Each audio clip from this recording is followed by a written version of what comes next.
Oh, what is up, boxing fans? Welcome back to my channel, and today we'll be discussing why I personally think Jake Paul will destroy Tommy Fury. So, on the 26th of this month of February, Jake Paul will be finally stepping up against a professional boxer in Tommy Fury, but personally, I think he's going to be too much for him. Now, let's go over the pros of Jake Paul. Now, we all know he's got the main overhand right, as we've seen him do against Woodley, Nate Robinson, Gibb, and a lot of others to come. He excels mainly against high pressure boxers, like for example when he did this to Gibb, and also this knockout against Nate Robinson.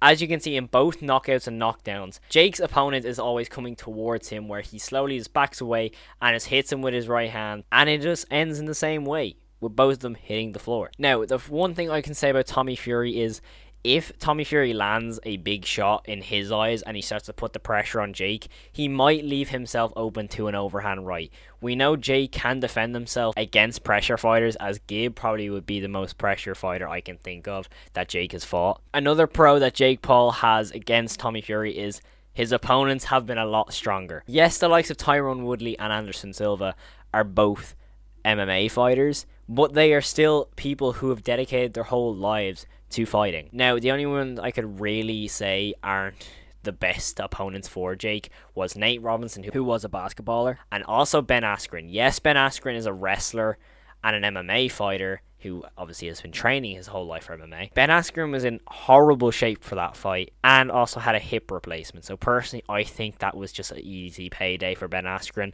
and an easy knockout for Jake. Now, we all know Jake has the knockout power to realistically catch anyone, and I personally think this is what Tommy will get caught with. I think in the fourth round, Tommy just won't be able to handle Jake. I don't know what it is. Jake has been able to go 8 rounds with Anderson Silva. Yes, Anderson Silva was 47 years old, but Anderson Silva is still an unreal fighter, and Jake, honestly, he had a great performance against him. Now, let's get into the cons of Jake. The one thing Jake has lacked in his fights is the ability to test his own chin.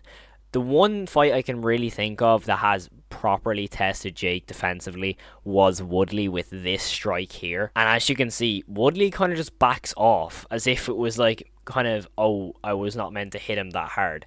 That sort of way. Now, I don't think these fights are rigged in any way, shape, or form, but I find it very hard to believe an MMA fighter. Normally in the UFC, if you wobble a person after a big hit or even knock them down, you are quickly to finish them off. In boxing, obviously, you try to knock them down, but I just don't understand why Woodley wouldn't pressurize Jake here. It's just a weird one. But as you can see, the one time he's really been tested with his chin, he has nearly gone down. And Tommy does have knockout power, as we've seen, but I will get onto Tommy in a minute. However, I just think Jake needs to be tested, and Tommy needs to show up on the night to really test Jake. Now, into the obvious con. Yes, this is the first professional boxer that Jake has fought.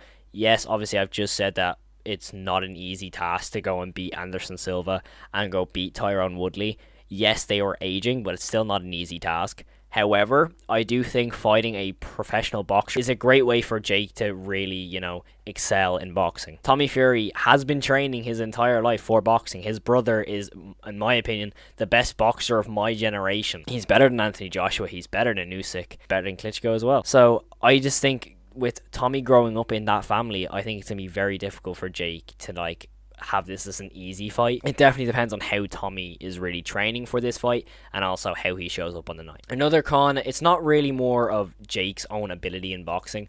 It's just, in my opinion, I think Jake needs to win this fight after all the talking he has done.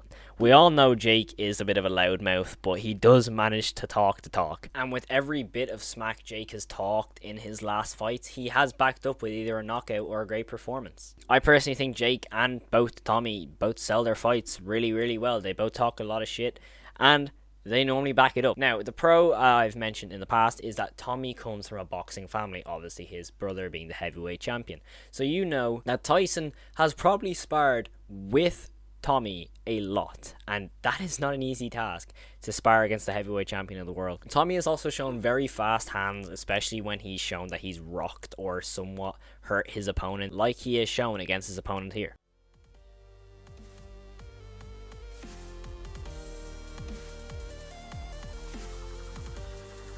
He's also shown a lot of strong power. However, if he does overexert himself, I think Jake will pick him apart. And obviously, with the tail of the tape, not that important, but it is in a boxing standpoint, is that Tommy has the reach advantage. However, Jake has the height advantage. Now, a main con I have with Tommy Fury. Everyone can moan about Jake's opponents, about them not being boxers, not being fighters, but Tommy Fury has genuinely fought nobodies. I got it from this video here, that the combined record of Tommy Fury's opponents is 30 wins, 265 losses, 8 draws. That is insane. And I don't know exactly where this comes from, but even looking at online at his last opponents, there's like an 0-9 opponent, 0-10. Yes, his last fight was, I think, 10-1, but still 0-9s, 0-8s.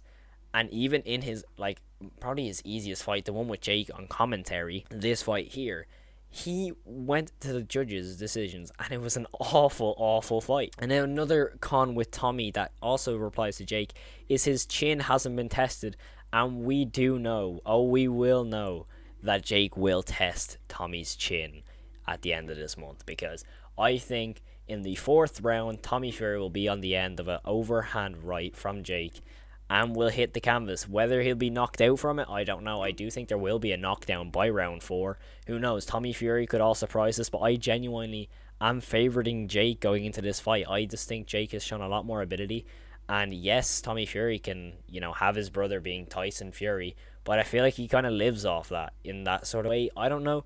Let me know your opinions in the comments below, but this is my personal opinion. I do think Jake will beat him within the 6th or 7th round.